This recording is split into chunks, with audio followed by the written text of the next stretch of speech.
Hello students, आज हम कर रहे हैं रैंक कोरिलेशन में जो हमने कल चैप्टर स्टार्ट किया था उसमें क्वेश्चन नंबर थर्ड। अब क्वेश्चन नंबर थर्ड में आप देखो क्या दिया हुआ है। तो क्वेश्चन नंबर थर्ड बुक में पेज नंबर 99 पर दिया हुआ है। एक्सरसाइज 2.3 का है ये, जो हम कल एक्सरसाइज कंटिन्यू कर रहे थे वही एक्सरसाइज है।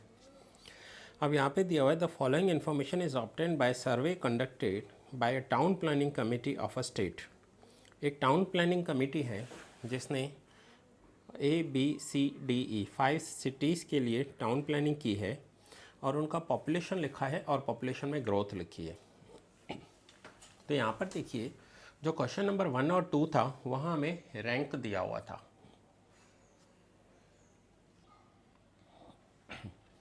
और रैंक जब भी दिया होगा आपको 1 2 3 4 5 ऐसे दिया हुआ होगा।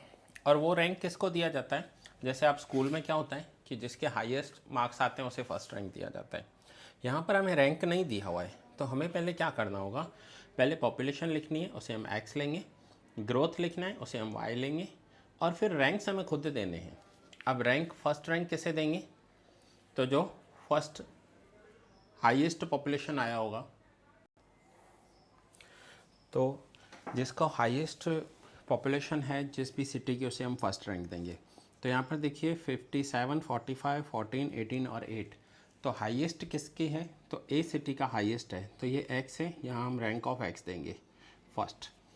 सेकंड हाईएस्ट 45, उसके बाद थर्ड देंगे 18 को, फोर्थ 14 एंड फिफ्थ रैंक देंगे पॉपुलेशन x को। ये हमने x को रैंक दे दिए। अब हम y को रैंक देंगे और उसे हम कहेंगे रैंक ऑफ y। तो y में देखिए हाईएस्ट क्या है? तो हाईएस्ट है 20, जिसे हम फर्स्ट रैंक देंगे। उसके बाद second 15, third 13, fourth 10 and fifth हम इसे देंगे। हमें कभी भी यहाँ पर x, y, rx, ry का टोटल नहीं करना होता है। नेक्स्ट स्टेप क्या है? अब हमारे पास rx और ry आ गए, तो जैसे हमने फर्स्ट किया था बस वहाँ वैसे ही कंटिन्यू करना है। डिफरेंस कैलकुलेट करना है, स्क्वायर करना है और फॉर्मूला में वैल्यू रखनी है। तो डिफरेंस कैलकुलेट करते हैं। Difference between rank of x and rank of y, 1 - 3 - 2, 2 - 1 1, 4 - 4 0, 3 - 2 1 and 5 - 5 0। अब आप इसका टोटल करोगे तो वो कंपलसरी ज़ीरो आना चाहिए। ये एक चेक करने का मेथड है कि सिग्मा डी जो है वो ज़ीरो होना चाहिए। अगर ज़ीरो है तो यहाँ तक ये बोल सकते हैं कि आपका सम करेक्ट हो सकता है। आगे हम करेंगे डिफरेंस का स्क्वायर। सो -2 का स्क्वायर 4, 1 0 1 एंड 0। ये -2 का स्क्वायर 4, 1 का स्क्वायर 1, 0 के 0 एंड फाइनली हम टोटल करेंगे। सो 4 + 5 + 6, ये हो जाएगा 6। तो ये अब हमारा हो गया सिग्मा डी स्क्वायर। अब हमें फॉर्मूला में वैल्यू रखनी है। फिर से मैं याद दिला रहा हूँ, ये माइनस ये अलग रखना है। अगर आपसे अलग नहीं हो रहा है तो यहाँ पर एक ऐसा ब्रैकेट दे दीजिए कि ये पूरा ब्रैकेट हमें 1 में से माइनस करना है। सो 1 - 6 इंटू सिग्मा डी स्क्वायर है 6 divide by n। n means number of observation, तो नंबर ऑफ ऑब्जर्वेशन है n मीन्स 5, n स्क्वायर 5 का स्क्वायर होगा 25 - 1। सो 1 - 36 divide by 5 into 24। So 1 - 36 divide by 24 into 5 120। So 1 minus now 36 divide by 120 0.3। सो 1 में से minus करेंगे 0.3 तो answer होगा 0.7। तो ये हो गया R, ये R का टोटल हो गया 0.7। तो ऐसे हमें ये सॉल्व करना है। अब ये हमने क्वेश्चन थर्ड देखा। अब हम आगे देखते हैं क्वेश्चन नंबर फोर्थ। क्वेश्चन मैंने ऑलरेडी लिख कर रखा है, अब हम आगे सिर्फ सॉल्व करेंगे इस क्वेश्चन 4 को। तो पहले मैं क्वेश्चन रीड करता हूँ और फिर सॉल्व करते हैं। तो देखते हैं क्वेश्चन 4 में क्या दिया हुआ है। So question number 4, page number 100। The following information is obtained by taking a sample of 10 students from the students of a science college. Science college के स्टूडेंट्स हैं, marks in mathematics and marks in statistics. अब यहाँ पर student के marks दिए हुए हैं, ये सब आपको ध्यान से करना है क्योंकि यहाँ पर हमें रैंक देना है। अब सबसे पहले हमारे पास रैंक कोरिलेशन में है क्या कि हमें ये देखना है कि कोई रिपीट तो नहीं हो रहा है नंबर, कि ऐसा तो नहीं। सपोज़ कीजिए कि यहाँ पर मैं मैथमेटिक्स में हाईएस्ट नंबर देख रहा हूँ, तो देखिए मैथमेटिक्स में हाईएस्ट नंबर कौन सा है, 39, 65, 62, 90, 82, 75, 25, 98, 36, 78, 98 हाईएस्ट है। 98 तो हाईएस्ट है, बट कोई रिपीट तो नहीं हो रहा है। ऐसा तो नहीं कि 98 दो बार हो, दो स्टूडेंट्स के आ गए हो। ऐसा हो सकता है ना कि 98 मार्क्स मैथमेटिक्स में दो स्टूडेंट्स के आए हो, या 75 दो के आए हो, या 65 दो स्टूडेंट्स के आए हो। तो अगर ये रिपीट हो रहे हैं नंबर तो उसके लिए फॉर्मूला अलग है, ये मैंने आपको कल एक्सप्लेन किया था ये फॉर्मूला वाले पेज में, कि अगर रिपीट नहीं हो रहे हैं तो ये फॉर्मूला अप्लाई करना है, और रिपीट हो रहे हैं तो ये वाली फॉर्मूला अप्लाई करेंगे। तो सबसे पहले आपको ये देखना होगा कि क्या कोई नंबर रिपीट हो रहा है, एक्स में भी देखना होगा, वाई में भी देखना होगा। अब सपोज़ कीजिए कि एक्स में रिपीट नहीं हो रहा है बट वाई में रिपीट हो रहा है, मीन्स दोनों में से किसी एक में भी रिपीट हो रहा हो तो भी हम सेकंड फार्मूला ही यूज़ करेंगे, सेकंड मेथड ही यूज़ करेंगे। अगर दोनों में रिपीट नहीं हो रहा हो तो ही फर्स्ट यूज़ करना है हमें। अगर दोनों में रिपीट हो रहे हो या दोनों में से किसी एक में भी रिपीट हो रहे हो तो हमें सेकंड फार्मूला ही यूज़ करनी पड़ेगी। तो यहाँ पर कुछ भी रिपीट नहीं हो रहा है, इसलिए अब हम रैंक्स देना स्टार्ट करेंगे। अब हाईएस्ट रैंक देना है फर्स्ट रैंक।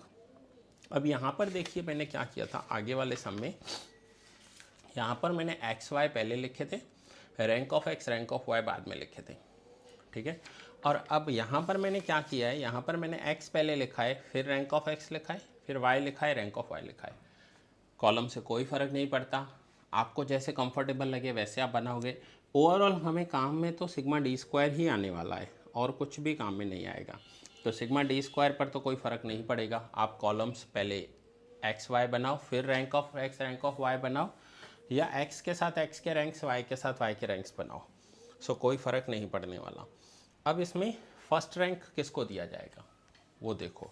तो फर्स्ट रैंक हम देंगे एक्स में पहले, तो हाईएस्ट किसके हैं, सो 91।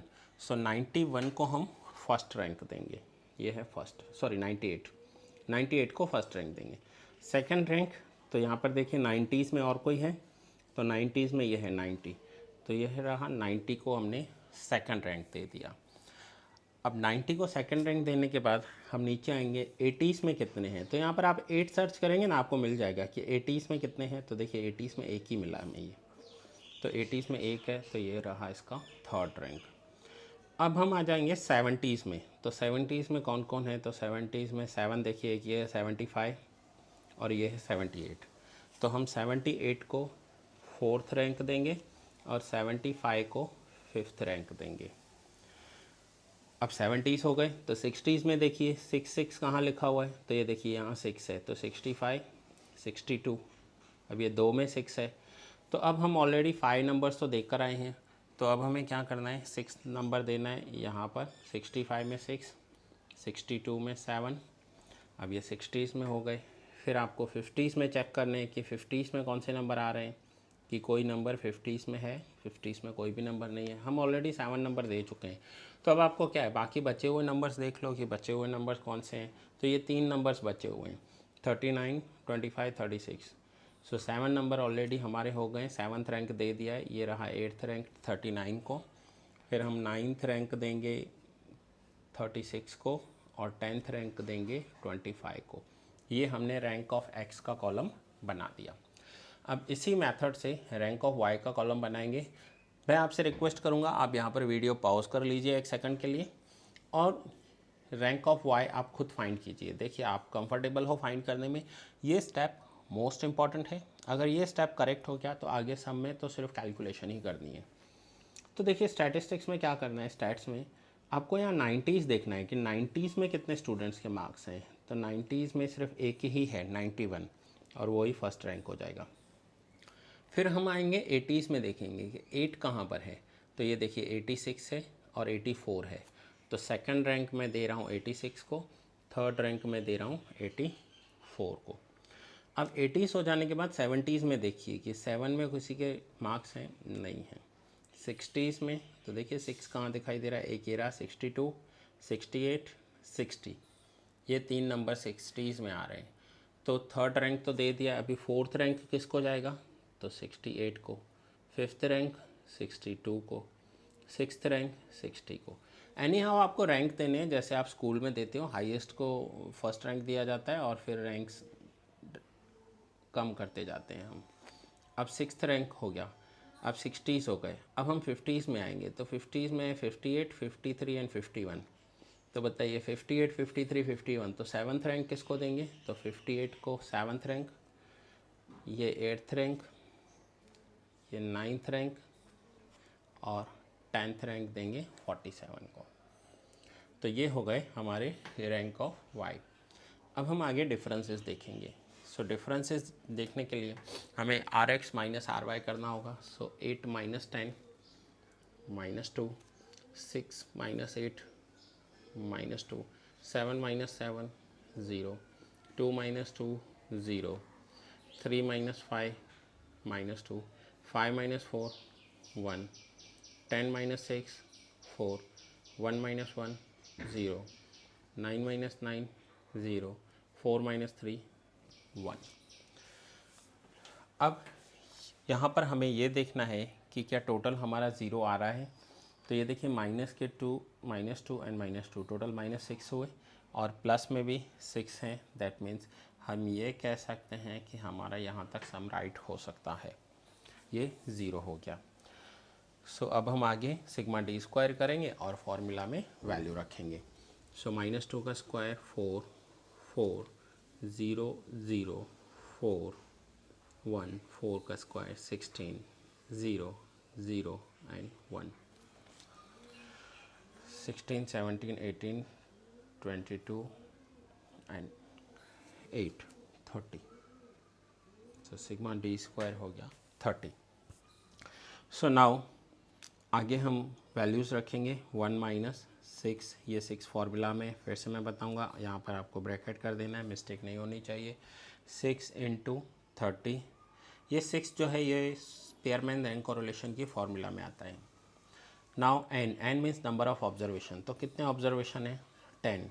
सो N 10, N square 100 minus 1। So finally 1 minus, so 6 into 30 180 divide by, अब मैं यहाँ डायरेक्ट लिख रहा हूँ 100 माइनस 1 99 और 99 इंटू 10 990।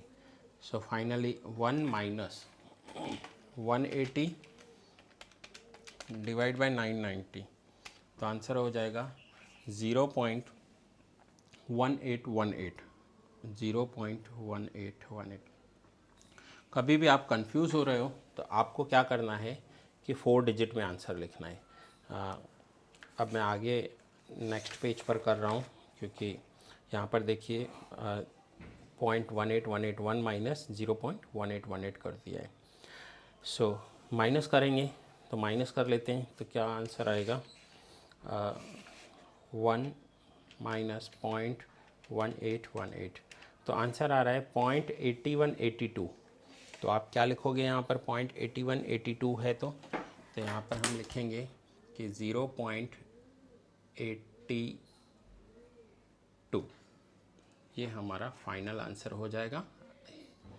सो आज हमने रैंक कोरिलेशन में रैंक्स देना सीखा कि रैंक्स कैसे दिए जाते हैं। ओके, सो ये था रैंक कोरिलेशन का फर्स्ट फार्मूला, व्हेन रैंक्स और ऑब्जर्वेशंस आर नॉट रिपीटेड। अगर रैंक्स या ऑब्जर्वेशन रिपीट नहीं हो रहे तो ये फार्मूला करना है।